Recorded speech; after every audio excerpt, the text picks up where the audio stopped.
Good morning, students. Today we will try to understand what is carbon-13 NMR spectroscopy and some general aspects and some general techniques and some general principles which we generally follow to interpret the carbon-13 NMR spectrum, or to predict the carbon-13 NMR spectrum of a given unknown compound or known compound, whatever it is. The carbon-13 NMR spectroscopy is, if you look at details, the C12 is magnetically inactive, therefore it doesn't give any spectrum. But then carbon-13 gives the NMR spectrum because the 13 nuclei, carbon-13 nuclei, is magnetically active. So it is a half spin, like a proton. It is a half spin. Therefore, it gives the NMR signal. But the problem with the carbon-13 NMR nuclei, or generally the C13 NMR spectroscopy, is that the 13 nuclei is having very low abundance. The isotope 13, carbon-13, is having very low abundance. That is only roughly about only 1%. Which means is that out of the 100 nuclei, only one nuclei is actually will be with that 13 mass number. Right, the rest of the 99 will be with the inactive, magnetically inactive, with a 12 atomic mass number.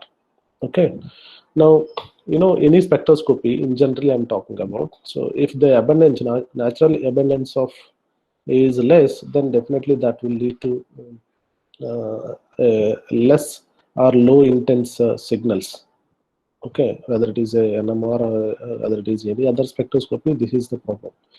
If you are trying to probe any nuclei or any atom, so if its abundance is less, then naturally such a technique, what we call generally, it is a less sensitive technique, because inherently C13 is a less sensitive technique as compared to the proton 13. I think at the beginning I already mentioned that the NMR itself is a less sensitive technique. Okay, why? Because the nuclear energy states are very close by, and there is an equal number of population is present in the ground nuclear energy state and the excited nuclear energy state. Therefore, if you don't have the more population difference, one cannot expect a more number of transitions. Therefore, we cannot get a better signal. So the intensity depends upon the number of transitions. So the NMR spectroscopy, there I mentioned, it is a less sensitive technique, and when within NMR itself, the 13C is much less sensitive technique, mainly because of the natural abundancy of the 13 carbon. Okay, and if you want some number, it is roughly 6,000 times weaker. 13 carbon NMR spectroscopy or signal intensity is roughly about 6,000 times weaker than that of a hydrogen NMR signal. Okay, so that is the point, and a few general points before we go to the details. Most of the C13 NMR spectrum is recorded in a decoupled manner. It is decoupled from the proton. Therefore, the number of signal present in a spectrum that actually gives the direct indication of, okay, these many signals are there, these many carbon atoms are there in the given unknown compound. This is something different than what I have claimed in the case of proton. In the case of proton, if you see, the splitting pattern actually, you cannot count the number of peaks and then say, okay, these many protons are there. What you have to do there, it is a total number of sets of protons. Okay, it is a doublet. If you have a doublet, the doublet has to be taken as a 1. If you have a triplet, it has to taken to be 1. So likewise, if you can count the sets of proton, and then those sets of proton, you can interpret it directly to the number of protons which are present in that particular molecule. Whereas in the case of carbon-13, what I'm claiming is that there is a technique, what we call it as a decoupled C13 NMR spectroscopy, where the carbon nuclei basically is decoupled from interacting with the proton, and then it is recorded. That is the usual manner. unless you are really interested in some other information, but that is a typical manner in which we record the C13 spectrum. So this spectrum, by looking at the number of peaks, then you can immediately jump into a conclusion that in a given compound, okay, if you have a four signals, then you can directly relate it. Okay, four carbons are there in the given compound. If there are five. So likewise, you can interpret. That is very interesting. It's a direct. It gives basically what I'm saying. It gives a direct information about the number of carbon present in a given molecule, which you can correlate or which you can parallelly use with the proton information, the deduced proton NMR spectroscopy information, and then coupling both these information, you can immediately interpret the NMR spectra. You can basically derive the structure of a given compound. That is one thing. Then the other thing is that the peak intensity, unlike in the case of proton signal, proton NMR spectroscopy, I mentioned one of the point. So the point is that the integration of NMR signal in the proton NMR spectroscopy will give you the number of proton present under a given chemical environment, right? The integration will give you.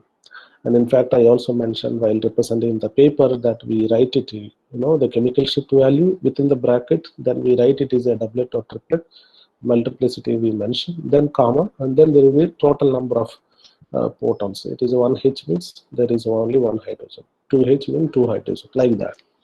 So that integration information is very, very useful there. But that information, we can't get it from the C13 NMR spectroscopy because of certain technical issues, which we learn as we proceed this topic. Okay, but for the time being, what you should remember that integration methodology which we have used in the case of proton, it doesn't apply in this case. Okay, so why is it so? There are certain genuine reasons are there that we will see as we proceed. Then these are few molecules. 3 molecules are shown here.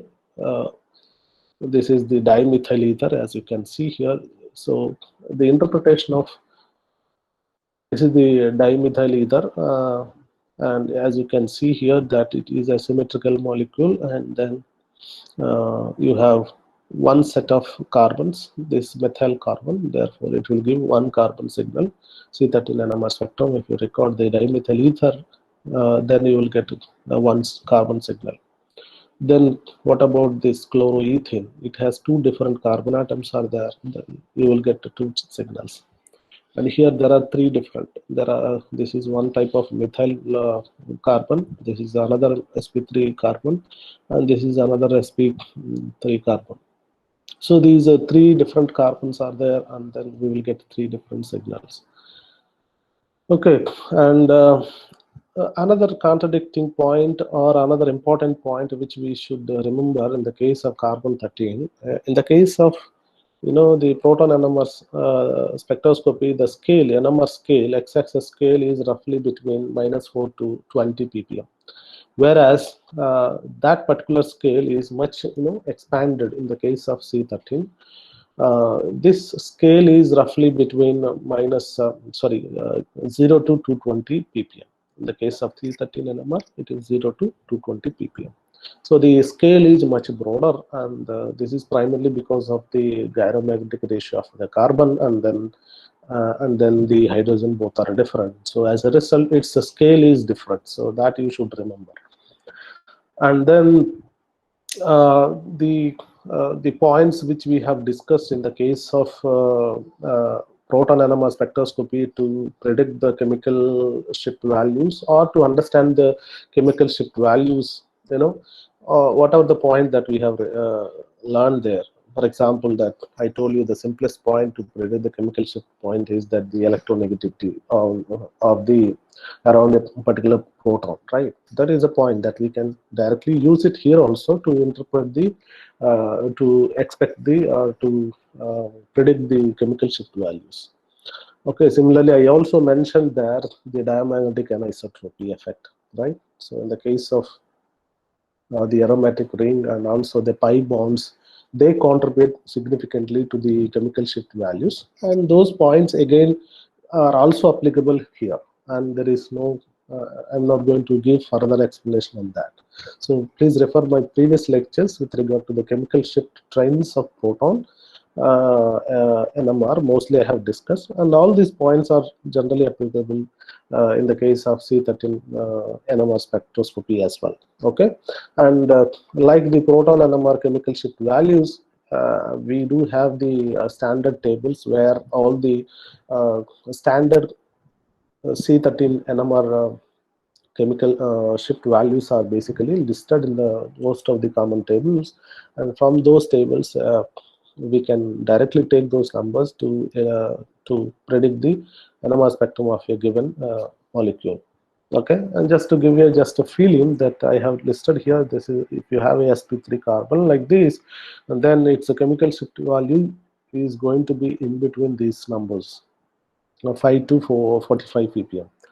And in the case of a carbon, sp3 carbon, which is connected with a electronegative atom like a Z, where Z can be a nitrogen, oxygen, or halide. In this case, the chemical shift value will be downshielded, and it will move to it will minimum is 30 and maximum is 80. It can go up to there. And suppose if you have a triple bond and its range is going to be in between 65 to 100. And then suppose you have a vinylic carbon, sp2 carbon, then it will be in this region, 100 to 140 region. Then if you have a aromatic carbon, this is going to be in between 120 to 150. Then suppose if you have a carbonyl carbon, then it is going to be 160 to 200 and 210 10 to 20 ppm. Okay, so these are the numbers, and again, these are also another set of numbers I have listed here, and all these things are available in Silverstein textbook or William Kemp or any other textbook that you may come across, or you may be following. All those numbers and the tables are there, and you basically try to read those things. Okay, and then how do we understand this point? I already addressed chemical shift value. The chemical shift values of a C13 NMR can be predicted based on the electronegativity concept.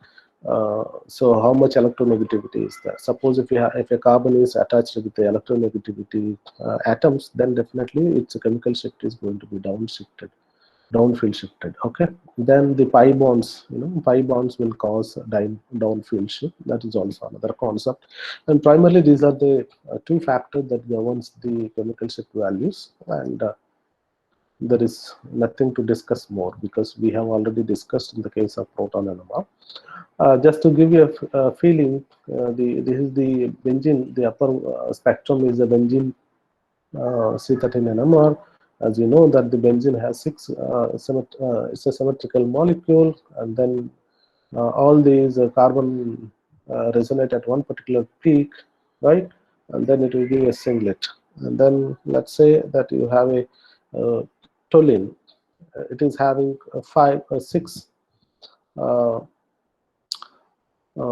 carbons on the aromatic ring, and then one carbon on there. So all these protons will appear in the carbon 13. You can see here the aromatic carbons are seen here.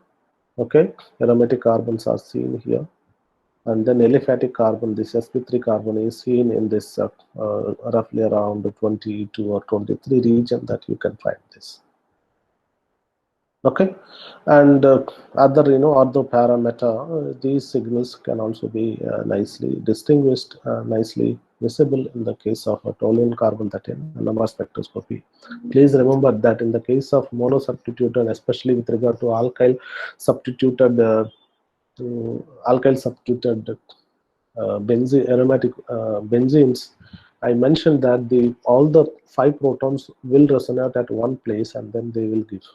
If it is a disubstituted, that is a different issue. But if it is a monosubstituted and the substitution is an alkyl group, usually all the 5 protons will resonate at one place. That is what I claimed in the case of proton NMR. But here I am saying in the case of toluene, in the case of C13 NMR, and claiming that you can nicely distinguish, even though if it is a monosubstituted, all the five will be seen at one place. Okay, and except this particular carbon, this is a quaternary carbon. Except this quaternary carbon, all the other five can be nicely seen here. The quaternary carbon also here. Right? And again, a few more examples. This is a 1-propanol, and it's a chemical shift values we can predict. As you know that the C carbon, that is which is close to this OH is electronegative element. Since it is close by, its a chemical shift value is the same in the extreme downfield as compared to this CH2 methylene and this methyl carbon. Okay, this is a methyl acetate NMR spectrum.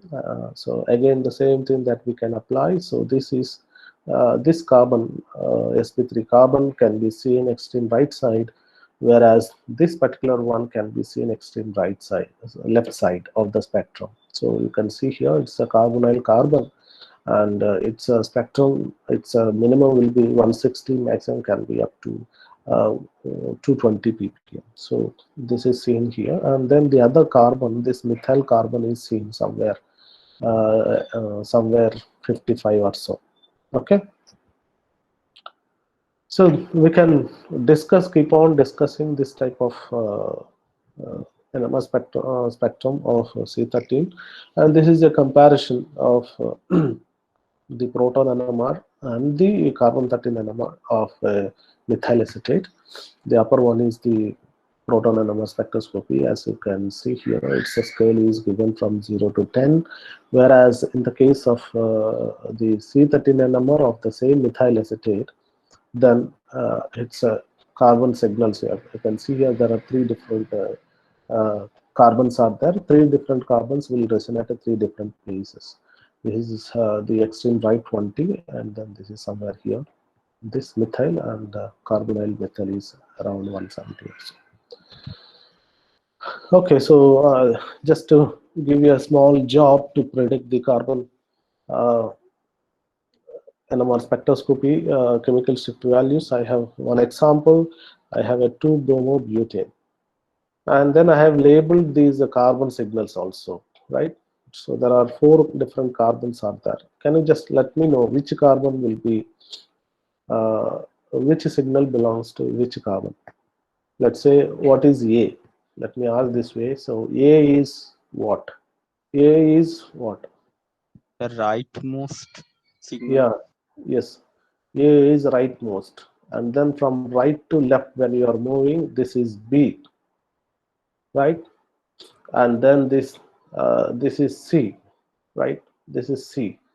And the extreme left hand side, this is a methyl carbon. Okay, this is a methyl carbon is here, right?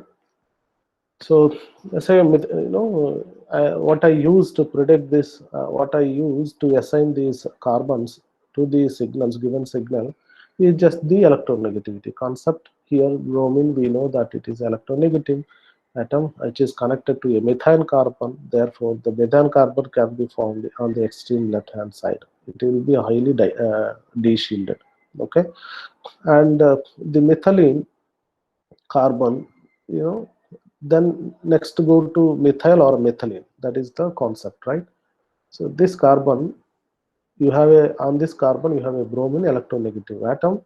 Next comes methylene carbon or methyl carbon. Naturally methylene carbon will have a higher chemical shift value, and then that too, it is, both are at the same distance, right? So therefore this will be a little more de-shielded as compared to this one. So therefore it goes there. And then naturally next comes this methyl, because the competition is between these two methyl sp3 methyl carbon. So therefore this carbon, since it is just adjacent, and this is not the adjacent to adjacent. So this is alpha carbon, whereas this is a beta carbon, right? But this is a alpha methyl carbon.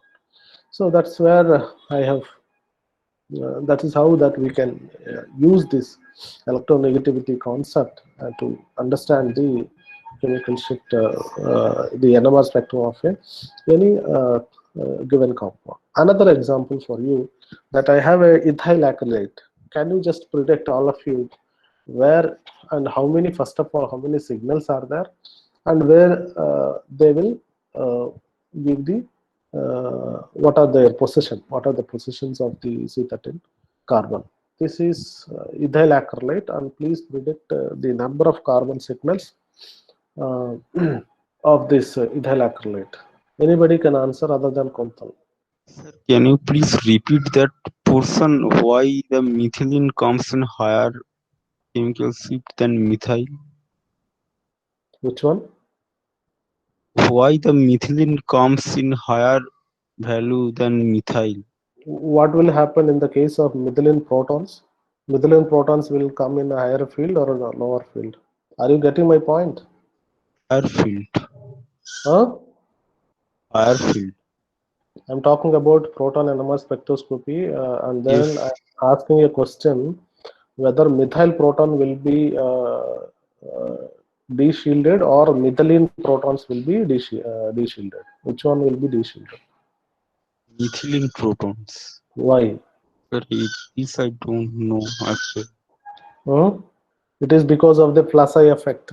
Okay, the same reason that you can apply here also. Okay, coming back to ethyl acrylate, then you have here how many signals that we can get. Nandu, Sir, 5. can you just let me know how many signals you will get? 5 signals, sir.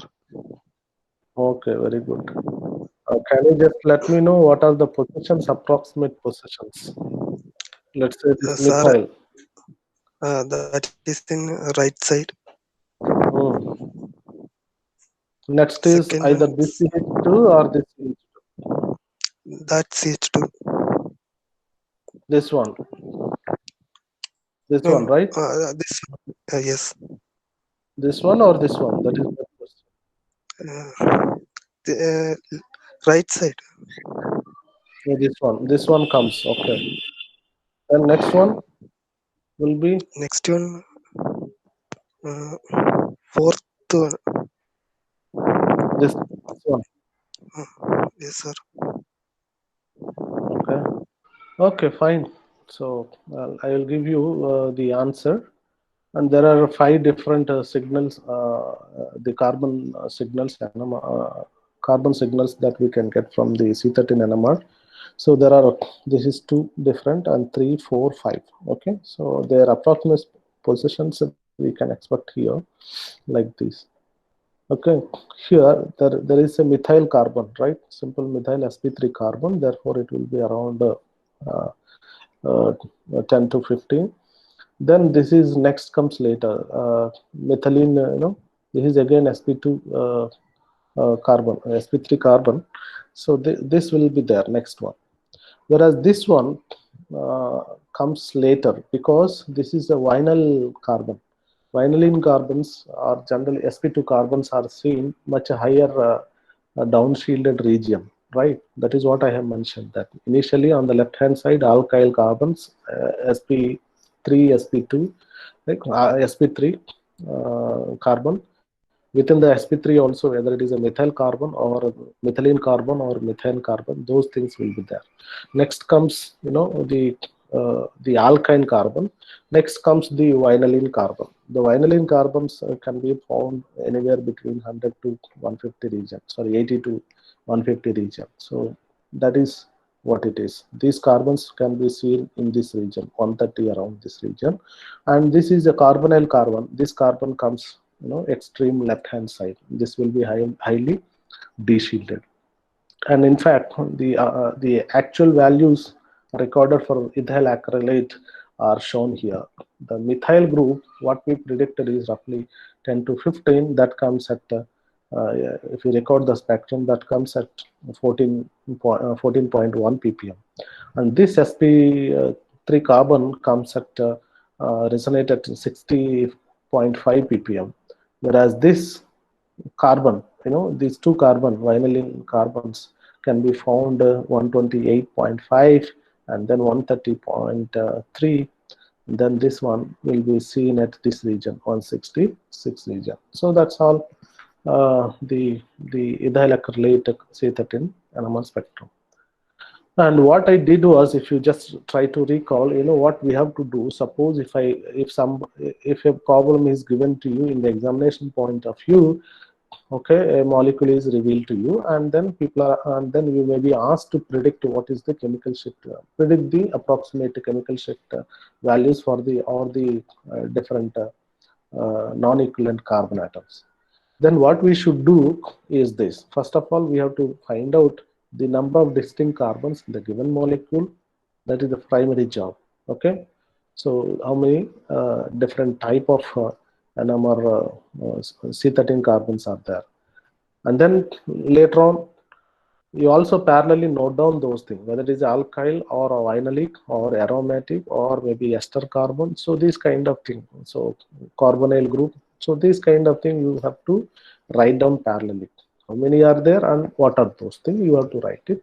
And later on assign. Basically, you have to memorize those numbers, which I have said already. The chemical shift values for the proton signals for different protons and for different 13 carbons, you have to memorize. There is no option. So you have to recall those numbers and then give those numbers. So that is the way that you should work. So how do I remember these numbers?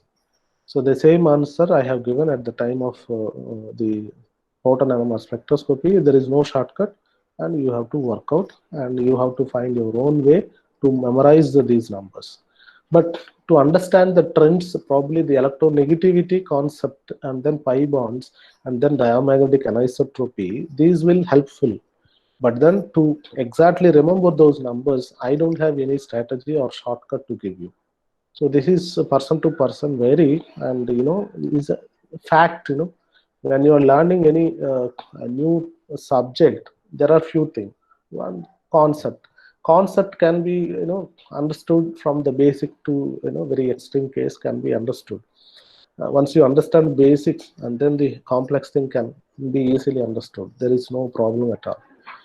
But in the case of fact, this is a fact where the carbon 13 sp3 carbon is resonating. That is a fact. So that is a fact. The fact have to be practiced and remember. So you should find your own way for remembering the chemical shift values for proton nuclei and also C13 nuclei. Very, very important. And suppose if you are really aiming at CSR, you have to go much beyond these two nuclei. You have to go even boron. You have to go even some of the phosphorus, nitrogen. These nuclei also some of the common thing you have to remember, because the problems are asked even from those nuclei, right? So if you want to really get maximum score in CSR point of view, you have to go much beyond the carbon and proton. That is for very sure. Then the second strategy I am giving to you. Suppose if you are given a spectrum, then how do you work out?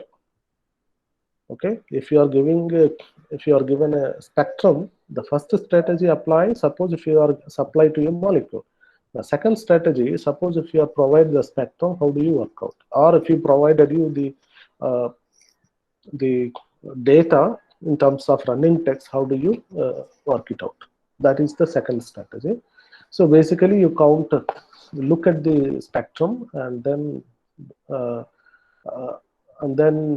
identify those chemical environments, and then you have to basically reverse the process. Reverse engineering you have to do. Previously, what you did, if you know this alkyl, then where alkyl will give, that you are giving. But now, by looking at a carbon signal which on the alkyl region, then you have to give the number, right? So this is a reverse process of what I have claimed there. Okay, that's all it is. There is nothing much to explain here. The reverse engineering and forward usual engineering is the strategy that one should adopt. If you given a molecule, how to predict its NMR spectrum, and if you are given a spectrum, how to assign the unknown compound. So both are basically mutual each other. So if you once you are thorough in doing one process, the other easily you can do it. Then the other comes, there are a couple of example I have given. I really don't have to explain all those things, but then it's a very fairly easy to understand all these concepts.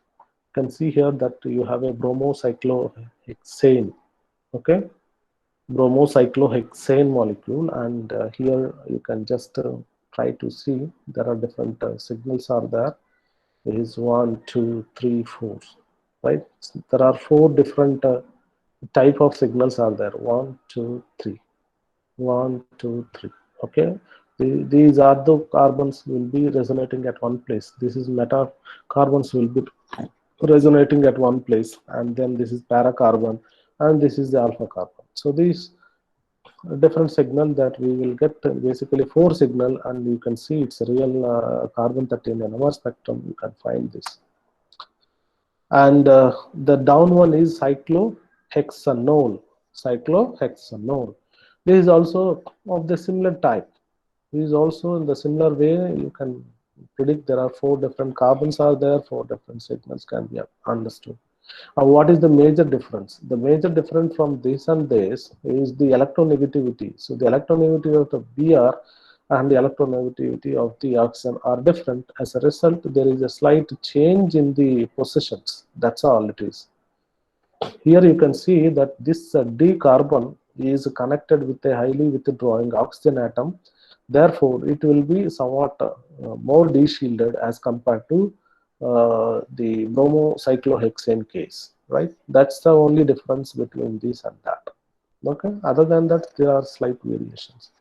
And another thing I just wanted you to draw the attention, in the case of the proton NMR spectroscopy, I have explained the importance of the solvent and what type of solvents are used and what are the general positions of the solvent NMR signal. All those things, residual solvent proton signal, I have given explanation there.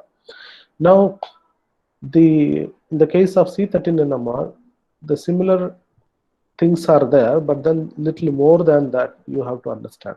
One thing is that the solvent signal will be very, very weak. In the case of C13 NMR, it is the same CDCl3. If you record the proton NMR, it will give the basically much higher intense signal at 7.26. But the same CDCl3, if you use it in the C13 NMR spectroscopy, it's there is one carbon. You can see here there is one carbon here, and these carbons can actually give the signal, right? This signal is much weaker in nature, and then it will be found as a triplet, and it will be found as a 1:1:1 triplet. Please remember this. Unlike in the case of proton NMR spectroscopy, in the case of the C13 NMR, the solvent peak is very, very weak, first point. Second thing is, it will be seen as a triplet, around 77 point something like that. It will be seen as a very weak triplet. The weak triplet is seen mainly because of what? Ashwini, why it is showing a weak triplet signal? Why it is triplet? First you can answer that. That is enough.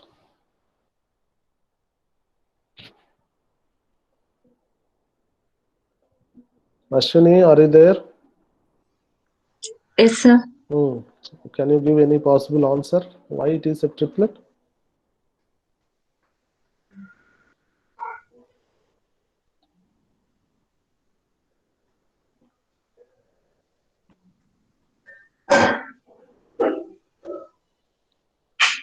Kiran? I don't know, sir. Okay, Kiran. Kiran.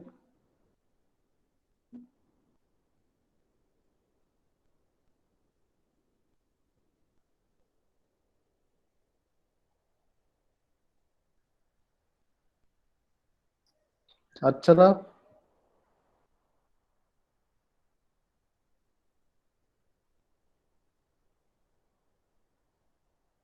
Archana? Nimisha?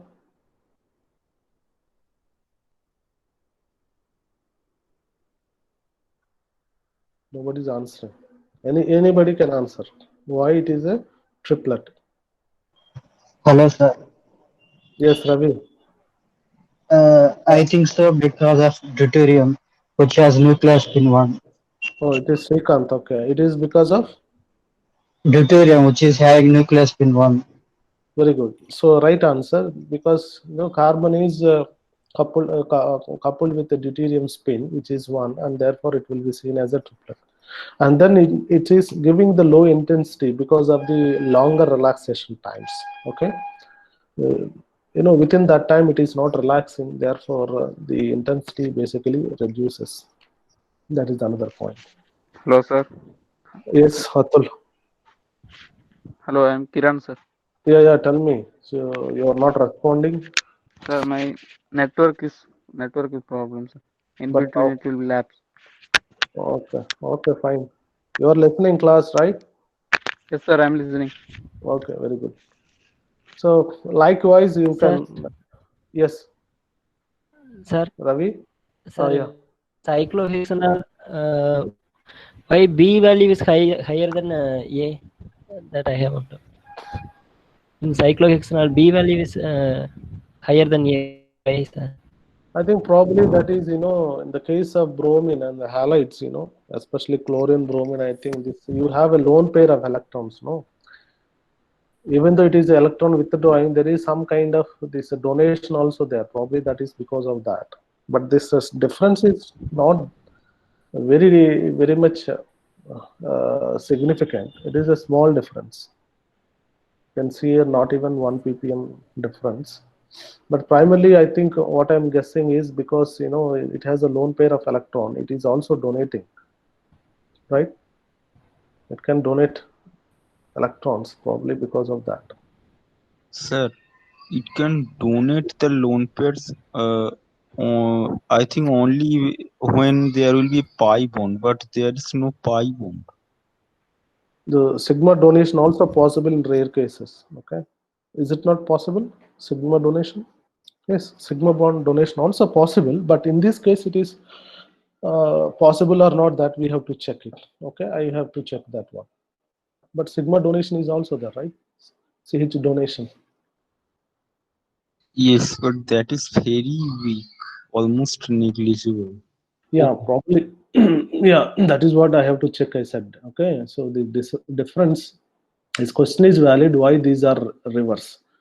Okay, in this case the electronegativity is the one that I have used it, and naturally since these orthocarbons are nearby this electronegativity oxygen atom, therefore they are de-shielded as compared to this D. That is understood, everybody understood, but only in the case of cyclohexanol it is differently shown. So what is that reason and all, I have to find out, but I have given a rough answer probably because of this back donation of the lone pair electron which are present in the bromine. Okay. And likewise, we can basically extrapolate our discussion to understand the NMR, C13 NMR spectrum of different compounds. So this is the example for cyclohexene, and then toluene we already discussed. Okay. And then the hexanone, cyclohexanone, you can see here that you have 1, 2, 3, 4 different type of carbons are there. This carbonyl carbon is not seen here, but then if you extrapolate and record up to 250, then you can see at the 210 around that region you can find the carbonyl carbon peak, and rest of the peaks are seen shown here. And then in the case of disubstituted compounds, so different signals can be observed. Okay, so that's all. In the case of general introduction about C13 NMR, that's the introduction. Okay, you can just extrapolate that discussion to different type of simple molecules, and then you can easily understand those C13 NMR spectrums. What I'm more interested in, another maybe 15 to 20 minutes, is this concept, the spin-spin splitting in C13 NMR. Okay, so in the case of proton, how spin-spin splitting works and why it is working, all those things we learn.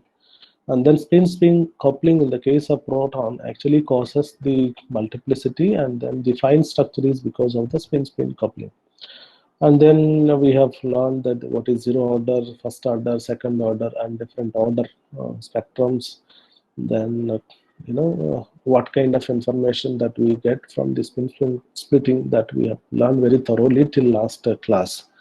But in this class and in this carbon-13 NMR, I am more interested in discussing spin-spin splitting of not exactly carbon-carbon, but it is basically the carbon and proton. Why? Because the carbon-carbon splitting is negligible, because I already mentioned this point. In the case of C13 NMR, it is a less sensitive technique because of the natural low abundance, and it is only up 1.1 nuclei is basically having C13 nuclei, and rest of the nuclei are basically the C12 nuclei. Therefore, a C13 nuclei seeing the another C13 nuclei is very, very less chance, right? The probability when you try to calculate, it's a very, very less probable coupling. Why? Because the natural abundance, always a particular C13 nuclei is finding some other nuclei, but not a magnetically active nuclei. It is a magnetically inactive nuclei. C12 is a magnetic inactive, but rarely it is seeing a C13 nuclei. Therefore, the coupling is negligible. It's very, very small, and it is usually neglected in all discussion. There won't be any CC coupling. But what is more probable is the coupling between a C13 and a proton is more probable, because the hydrogen is natural abundance is very, very high, right? So roughly about the 98% hydrogens are there, and then remaining is a deuterium and tritium. You know that. Okay, so therefore it is a more likely that the C13 nuclei can couple with the CH, the H proton nucleus. Therefore, and moreover, it's not only couple, and this coupling also very, very very strong coupling. As a result of which, what we generally get is that according to that n+1 rule that we can apply to predict how many signals that we can expect, we can just apply the n+1 rule, and then we can predict how many fine lines will be there within the one carbon signal. Okay, suppose if you have a methyl carbon, and because it is having 3 protons, its signal will be a quartet, right? So n is 3, therefore 3 plus 1. So there are 4 signals that we will encounter. Okay, so these 4 signals we can expect in the case of methyl C13 NMR spectroscopy when it is coupling with that. And not only that, these are splitted lines, these are also much widely spread across the scale. Okay, their splitting is much larger. Because of that, they occupy much a larger region. What I mean is that in the case of proton, you just recall that the splitting when I draw, or when you have seen some structure when I shown, they are very close by. A doublet when I drawn here, I drawn like this, or any spectrum is there, then we are showing like this. A triplet is something like this. Okay, so in the case of the proton NMR spectroscopy, the spin-spin coupling is not very strong. Okay, and usually they will be very close by. What I'm claiming in the case of C13 spectroscopy, the CH coupling is very strong. And suppose if you are expecting a quartet in the case of a methyl carbon, then you will find something like this.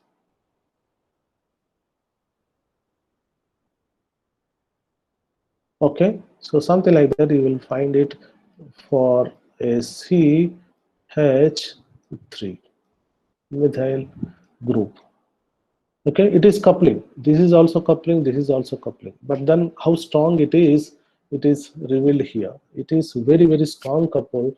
Then they spread much larger scale, much larger region in the C13 scale.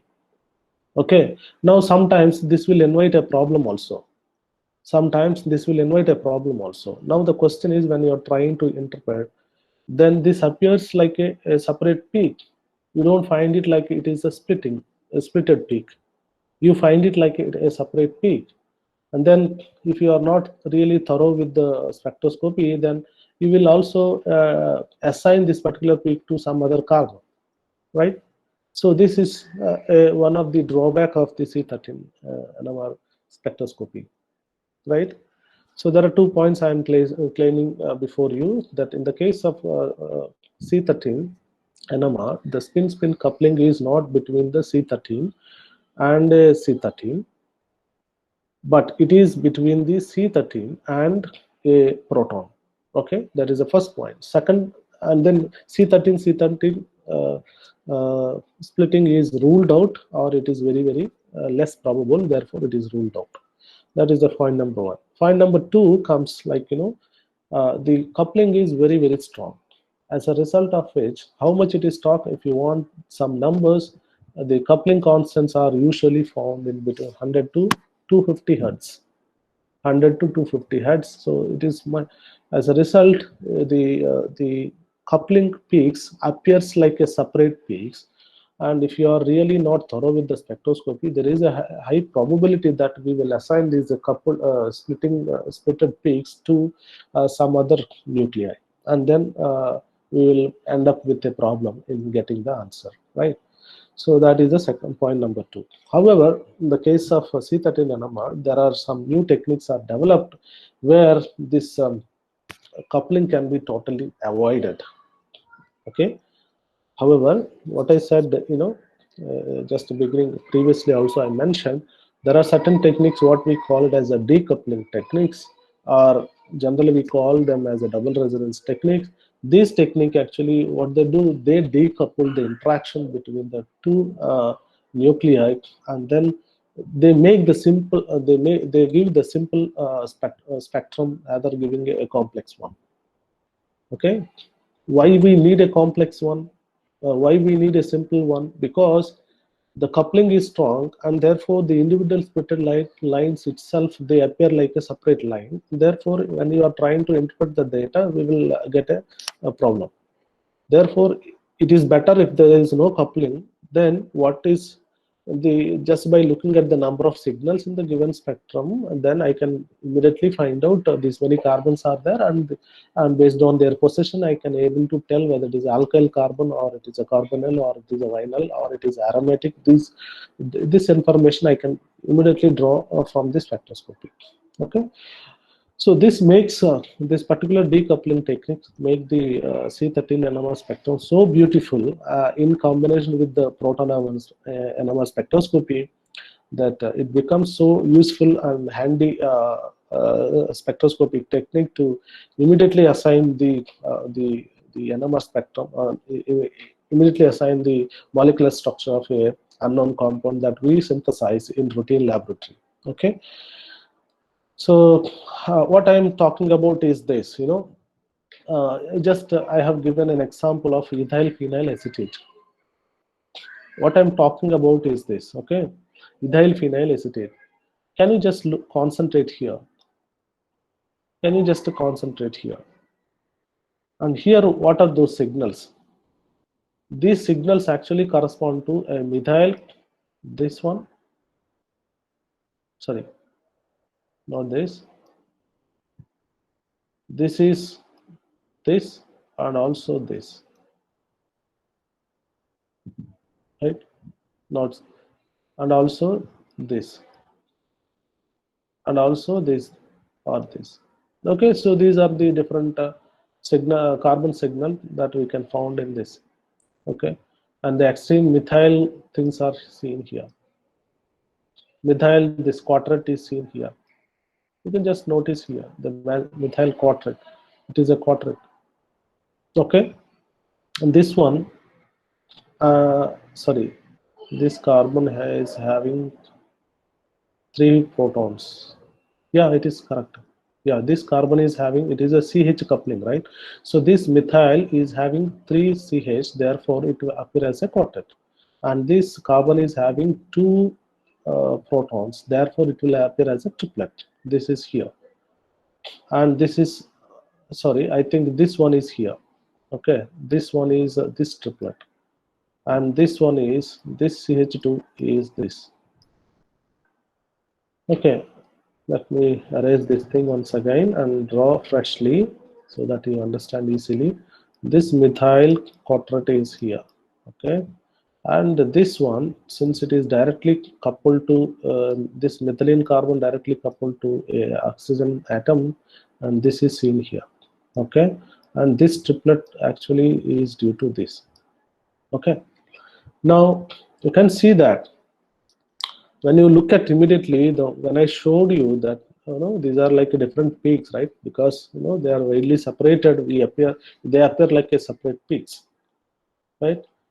This is what I'm talking about. Since the coupling is very strong and they occupy much larger space in the NMR scale, say that in NMR scale. Therefore, we will have a problem in interpreting and assigning the data, right? That is what, you know, the people have found some remedy kind of thing, alternative method. So they developed a technique, what is called double resonance technique, by which we can actually eliminate this coupling between a carbon and then proton. We can make it very simple, and the simple spectrum, decoupled spectrum, is shown at the bottom of this spectrum. This is a coupled spectrum. This is a decoupled spectrum. So the coupling between this carbon and proton is minimized and totally, you know, eliminated. Therefore, it gets very, very simple. And this region, you can just notice here, this carbon, instead of giving 4 lines, it is giving a single line. And here, this is this methylene group is giving this one, and this methylene is giving there. So, and then this carbonyl group is here, and then these aromatic carbons are seen here, right? So this is, the bottom one is much simpler. And if you are really interested basically to know how many carbons are there in your given compound, then this is very simple, right? Whereas this one, you cannot really immediately assign this spectrum to the number of carbons present in the molecule. But in the down one, it is much easier. That is the point I'm just trying to explain. Well, there are different methods are there to decouple a CH, a proton signal from the 13 carbon signal, and those are broadly classified into basically 3. Okay, these decoupling techniques are also called as a double resonance. Why it is double resonance, I tell you that, but remember that the decoupling techniques are there, which are very famous in C13 NMR, and also a couple of other techniques, NMR spectroscopy techniques. The decoupling techniques are very, very famous, and they give much more insight into the molecular structure, especially when you are trying to interpret the stereo isomers, RNS configuration, and then the spatial orientation if you want to look at. So, and if you want to basically assign the structure of a very complex natural product, then very difficult. But then C13, but then in NMR spectroscopy, we have several double resonance techniques which basically make the job very simpler, so that we can easily interpret the data, and then we can easily deduce a molecular structure. So double resonance means that we use a 2 resonance. That is the concept. And but my concept here, I confine myself to only the carbon 13. So there are we use a decoupling technique in C13 NMR spectroscopy mainly to eliminate the coupling between the C and proton, carbon and proton, right? and these are called double resonance technique. And there are three major double resonance techniques are there. One is broadband decoupling and the selective decoupling technique, off resonance decoupling technique, and the third one is distortionless enhancement by polarization transfer. So this is another third technique. So there are, apart from these three, there are few more techniques do exist, but which are beyond the scope of this particular course. So I'm not going to discuss those things. But my point here is just to introduce these techniques. But before introducing these three techniques, let me give you that how this works. This is very, very important as far as the MSc students is concerned. And if you recall the discussion that we had in the case of protons splitting concept, if you take AX system, which are in which A and X are basically half spin nuclei, they couple with each other, right? They couple with each other, and then as a result, then we will end up with 4 different coupled energy states, spin states. In the case of AX system, we will have a alpha alpha, alpha beta, beta alpha, and beta alpha, beta beta, and alpha alpha will lie. It is the state which is pointing up along with the applied magnetic field. Therefore, such a state will be highly stabilized, and it will be in the having very, very less energy. Then beta beta is opposing the applied magnetic field direction. Therefore, its energy state will be on top. But in between, you have the other states like alpha beta and beta alpha states will be there. So when this is happening when there is a coupling. Okay, so through bond coupling, it is taking place. Therefore, A is one spin system, X is another spin system. If they are very far apart, they don't see each other. But if they are within the range, then through bond they communicate and they are coupling, and the coupling leads to basically different spin state. And not only that, and then different transitions are possible between these spin states, right? That is what we are seeing. The fine structure is primarily because of the different transitions from these coupled spin states, right? So why I'm explaining all this thing is because of, if you want to understand how decoupling works, first you should know how coupling is taking place, right? If you know how coupling is taking place, then it is easy to understand how to decouple, right? If you know how to bond two people, right, definitely better that you can separate them also, right? That is the concept here. Now, what I claim is this. Okay, basically these spin states will have certain lifetime. This spin state, okay, has certain lifetime, and within this lifetime, if the spins are interacting more than that particular lifetime, then naturally the coupling takes place. That means if the lifetime of the spin state is much longer than the coupling, much longer, then naturally the interaction is taken place and then the coupling can be observed. Otherwise, it is not possible, right? So that we say the lifetime, mathematically what we say, the lifetime must be greater than the inverse of the scalar spin scalar coupling constant J. Okay, the lifetime, in order to see the coupling mathematically, this is what I claim. In order to see the coupling between the two neighboring spins, then their lifetime after the interaction, that you have the spin state, and those spin state lifetime must be greater than the inverse of the coupling constant. If that is satisfied, then you will see a coupling. Otherwise, it's not possible. Now, what we do in the decoupling technique is this: we make this, this lifetime much shorter. So we make this, if it is much greater than this, then the coupling takes place. Now, what we do in the decoupling, we make this lifetime much shorter. There are ways to do it, and here what we do, instead of applying one radio frequency pulse, which is generally and routinely is the case, especially with regard to the proton NMR spectroscopy, that we use only one radio frequency pulse. Okay, we will place the molecule in the static magnetic field, and then we irradiate with the sample with the radio frequency pulse in a short pulse, in the case of Fourier transform, and then we will basically record. Okay, we will apply the pulse for about 10 to 12 seconds, then we start recording after 10 to 12 seconds the spectrum.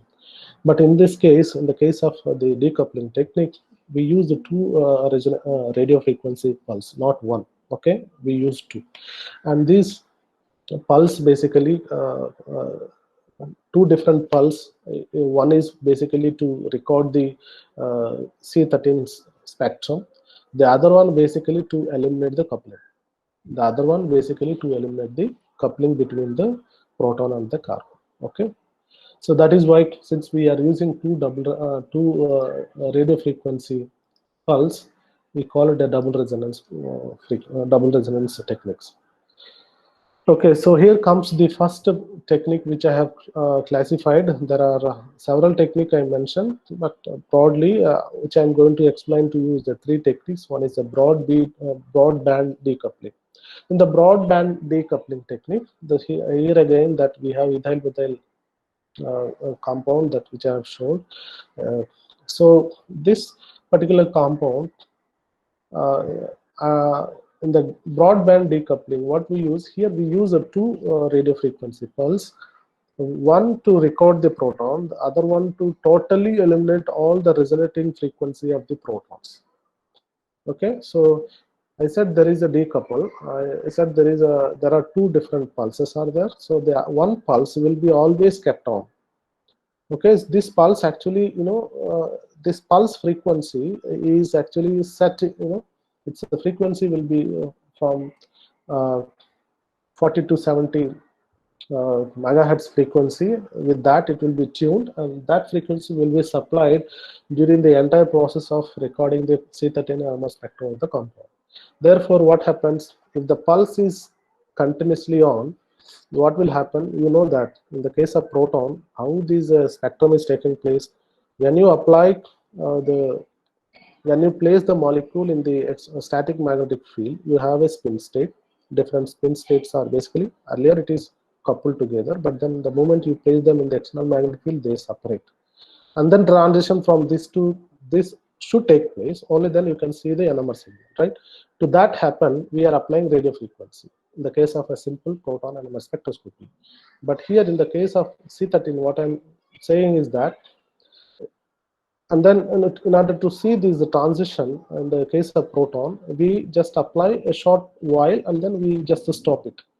But in the case of decoupling technique, this one signal, one resonating radio frequency, we kept it on for the entire duration of recording the proton, the C13 NMR spectrum.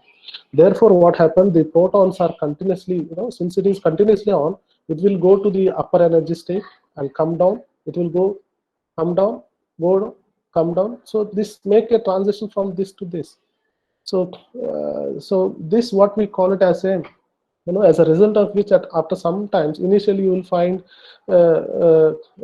very large difference between the large population difference between the ground and the excited state. But then after some time, what will happen that the population in the ground state, in the excited state, both will be same. As a result, there won't be any transition at all.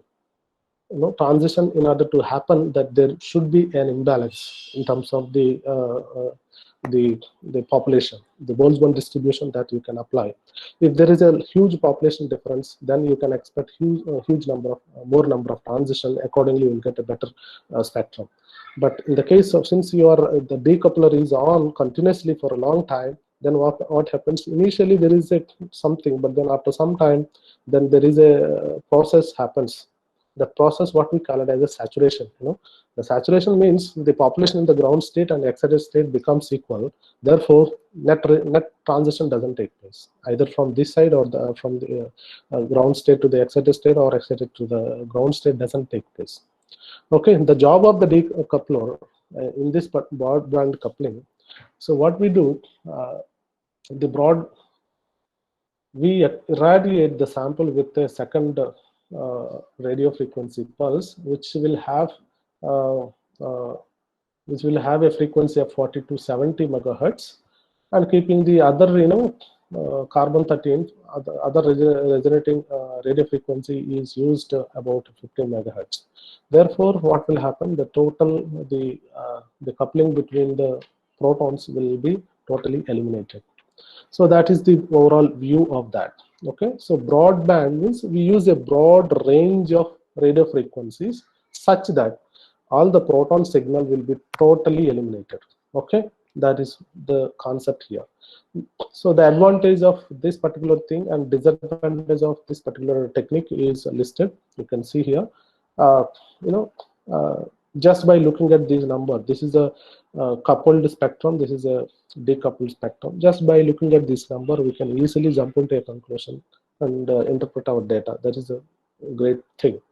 And then, since you are using a decoupler, there is another thing also happened, that the signal intensity also goes up, because the number of signals are actually less. So naturally, because of the nuclear Overhauser effect, basically there is an increase in the signal intensity. That is another thing. And then disadvantages is mainly lies with, the problem is that find that we are getting a simpler spectrum, but in the process we are basically losing the information, right? Suppose if you know the compound and if you just want to confirm it further, that's okay. This particular technique is okay. But if you are trying to solve the spectrum of an unknown compound, you just imagine a situation: I have synthesized, or you are going to synthesize a molecule as a part of this dissertation program in the next semester. You synthesize some molecule. Now you want to interpret it. You don't know what it is. You are expecting something, but you don't know what exactly it is.